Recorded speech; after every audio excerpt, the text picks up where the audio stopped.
A very warm welcome to the channel. In today's video, we're going to be taking a look at my long-awaited business class review with Finnair. As part of the review, and as ever, we'll be checking out the lounge, all things on board, including the drinks and some fantastic food, and even the entertainment. So without further ado, you'll join me in Dubai, and it's time to get started. As I arrived into Dubai airport that evening, I was incredibly excited. It's been ages since I last flew with Finnair and I've never once done their business class before, let alone this newer business class. It's a little bit of an odd design, so really looking forward to getting checked in, getting on board and seeing what it's like. So that's the check-in done, nice and smooth, good to have the priority. As for now, it's through security and then we'll be on to the lounge.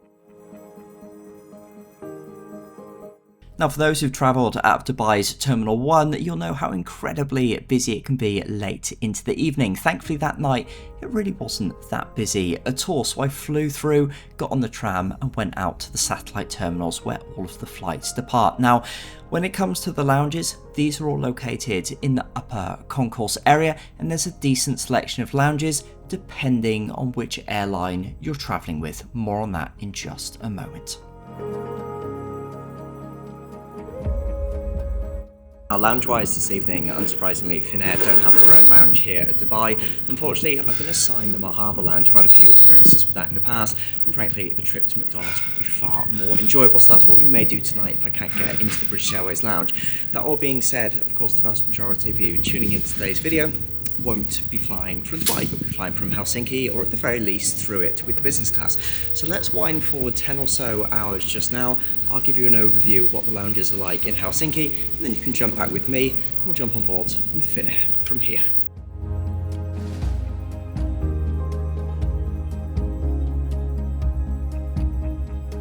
Alrighty, so the flagship Finnair lounge in Helsinki. One theme that I think is going to flow through this video, and I hope it comes across as part of the filming, is how much Finnair really managed to encapsulate the spirit of Finland. I love it when airlines are able to do that. Singapore Airlines is so good at doing that with Singapore, for example, and I think starting off with the lounge is the first area where this really starts to shine on through.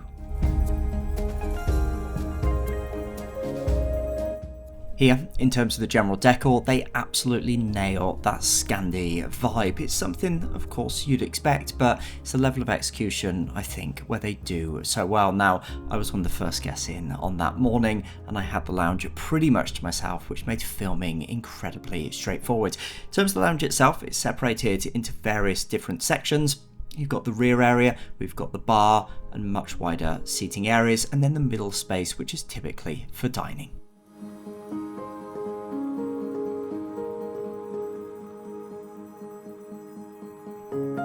I've had some wonderful meals in this lounge over the years. I would say that the lunch service probably just about edges out the other services that I've seen, but as you can see from these shots, there really were some fantastic items on display.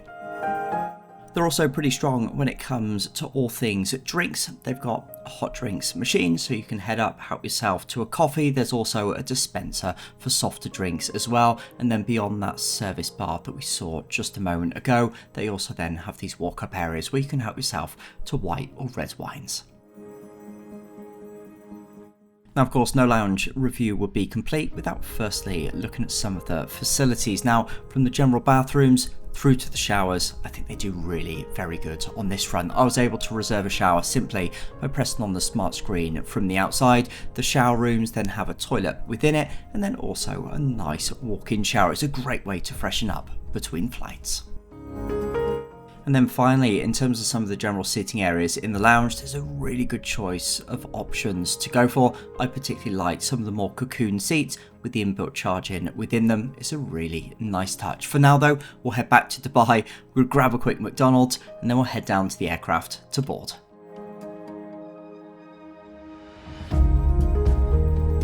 You can see there that my flight timing on that evening was pretty late. I was quite tired, so I couldn't wait to get on board and film this fantastic new cabin for you. Now, my aircraft that evening was an Airbus A330, and I was a little bit doubtful actually when I booked this flight as to whether it would have the newer product, but the good news is that this has now been rolled out right the way across their long-haul fleet, so you're not in need of one of those newer Airbus A350s to get it. And when I got on board, boy, did it look absolutely fantastic. It's a re-renovated cabin in very recent times, of course, and it looked every inch of it. My God, did it look great. In terms of the cabin's layout, the seats were arranged in a 1-to-1 configuration. For me personally, that seat 1L worked incredibly well throughout this flight, and I would of course recommend a window seat. Now, given the orientation of the seats, you do still get a nice view out the windows, which is nice for a modern business class seat. Beyond the very modern cabin vibe, I was intrigued, frankly, to jump into these seats and see how they'd feel after 5 minutes, 5 hours, etc. I wasn't completely sold on the lack of backing behind the seat, so that was something that we'll continue to explore, I promise, as the video goes on. In terms of my arrival into the seat, however, it was clear that all of the controls for the seat were very intuitive and nicely laid out close to the passengers themselves, so a big thumbs up on that front. Another area where Finnair seemed to do very well with this new seats design was actually in terms of storage. You had an area in front of you and down to your side, and there was also this additional cubby space actually built within the backing of the seat itself. This is where the all-important controls to the entertainment was, and there was some additional space here also.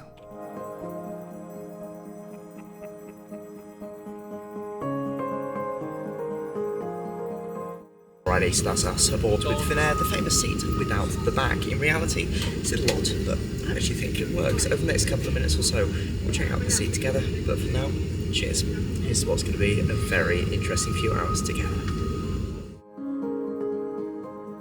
Alright, so let's continue and get a little bit more into the detail. Now, when passengers arrived at their seats, you had a pillow, a nice looking blanket, and also a pair of slippers. So nice to see a few of the amenities awaiting passengers themselves.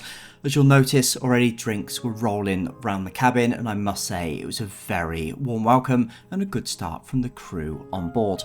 In terms of some of the additional features, I was a big fan of the lighting within the cabin. You'll see a lot more of that in effect as we go a little bit later into the review, but everything felt incredibly high quality to the touch, nice and easy to use, and it wasn't one of those seats where frankly you would have benefited from watching a video like this or having some help from the crew. You could just work it out for yourself. It was good European design.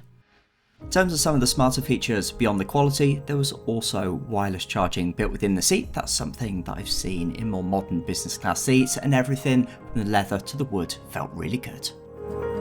An observation of this seat that's well worth mentioning is the fact that you don't really get any armrests, and that's something that's a little bit strange. I think it's going to be something of pros and cons, and actually this seat as we discover, but I won't try and second guess it, but sit back into the seat, getting comfortable, you tend to just put your arm up on the side, and that's where you tend to fall down. A little bit of footage over the top of me doing that now. I both like it and dislike it. I'm not sure what I think. What do you think? Down in the comments below.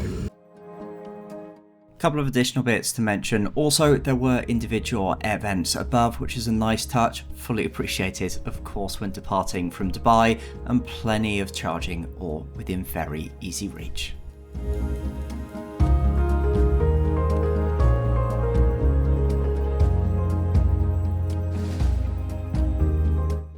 I think one aspect that's worth mentioning about these seats is they don't really have a natural headrest. You just kind of go back, and it's not quite perfect. For me, to be honest, that doesn't make the biggest amount of difference, but something to perhaps consider if you do like that more support around your neck area. One aspect that I do quite like is they bend all the way around, so it breaks up all of the sight lines within the cabin. It's not quite sweet, but with the nice tall walls, if you like, and also the wraparound effect, privacy, I actually think it's really very good, and it helps to break up some of the sound attenuation across the cabin. For now, just about ready to push back. Can't wait to get to the skies, check out the dinner, the entertainment, and so much more together, so stay tuned. And finally, as you'll notice, as the lights have started to dip, this beautiful Nordic sky colour scheme has started to enter into the cabin. It all made for a very relaxing pushback and takeoff.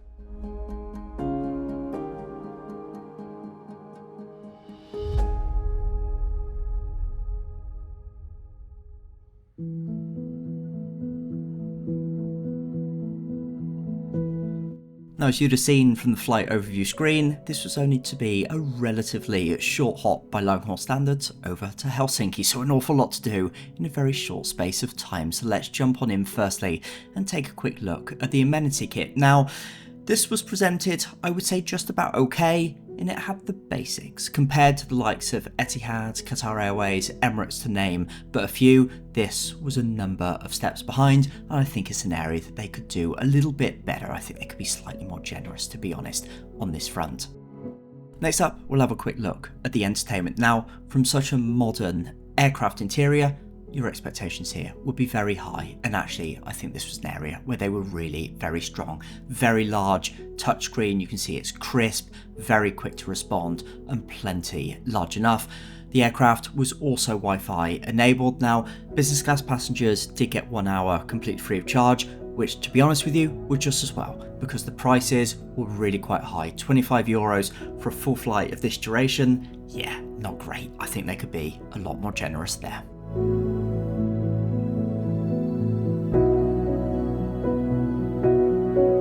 Next up, we'll take a quick look at the bathrooms. Now, as you'd expect here, nice and modern for an aircraft that's been recently refurbished. What I would say though, is a top tip, is that the bathrooms do differ in terms of space. So if you're changing, maybe in something a little bit more comfortable, or pajamas, etc. on board, I would use one of the larger ones as shown just here. One thing that was for sure is that they had some nice toiletries within the bathrooms, and I quite liked the design of them. You can see here, it was kept nice and clean through the flight. Now, upon returning to my seat, the meal service was already well underway. I was offered a Finnish gin and tonic. It was an experience that I'd never had before, but as you can see from the reaction, it was strong and really very good indeed. This is a particular drink I would recommend if you're heading on board with them. Now, in terms of the food and drinks, it's late departure out of Dubai.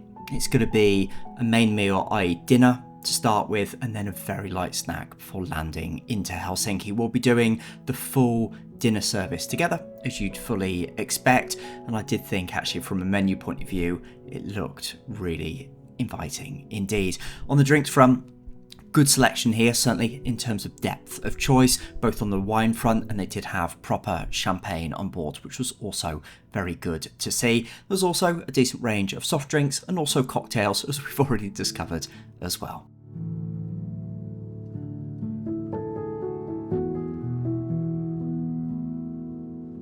And when the food came out, it was single tray service. Now, usually at this point, I would lean into the airline, have a bit of a go and say this is nowhere near as good as the likes of Qatar Airways, Etihad, etc. But given how late the flight departed, I'm sure this was something that they deliberately did. I'd opted for the meatballs that evening and also a glass of the red wine to accompany it. Now, on the menu, it said it was a Rioja. I drink an awful lot of Rioja and have very high expectations on this front, but I'm pleased to say that I was pleasantly surprised. Finland, not being a huge wine region, of course, itself, wasn't quite sure how they'd interpret which wines to go for, and thankfully a big thumbs up on that front. Also, on the meatballs front, this is an area where as a country, of course, they're an awful lot stronger. As you can see from my reaction, boy, they were good. As the dessert then followed, it really did round off what was a fantastic dining experience with them. It wasn't just the quality of the food, but it was the service as well, and that's an aspect that I'll touch on a little bit later into the video. Now, being an overnight red-eye style of flight, of course, bedding down was very high on my list of priorities, and I think on this particular front, this is where this seat is incredibly strong. And when you think about it, it all starts to make sense at this point. The seat doesn't have a backing, thus it doesn't need all of that space, so it can utilise all of it for the bed itself. Now, I don't think I've ever seen a bed as wide as this, frankly, in the business class. It was also plenty wide enough and nicely private, given the wraparound nature of this particular seat design. I would give them a very strong 9 out of 10 for sleeping comfort. After a few hours of much needed rest, it was then time to start our descent down into Helsinki. Now, what I would say about this seat is I'm still a little bit undecided, but overall I really enjoyed it and would definitely book again. But the star of the show on this occasion was the crew. The chap in particular who was looking after me was an absolute superstar, and for that reason and that reason alone, I would definitely fly Finnair again long haul business class into the future. Really hope you enjoyed today's review, and I'll see you in another one really soon.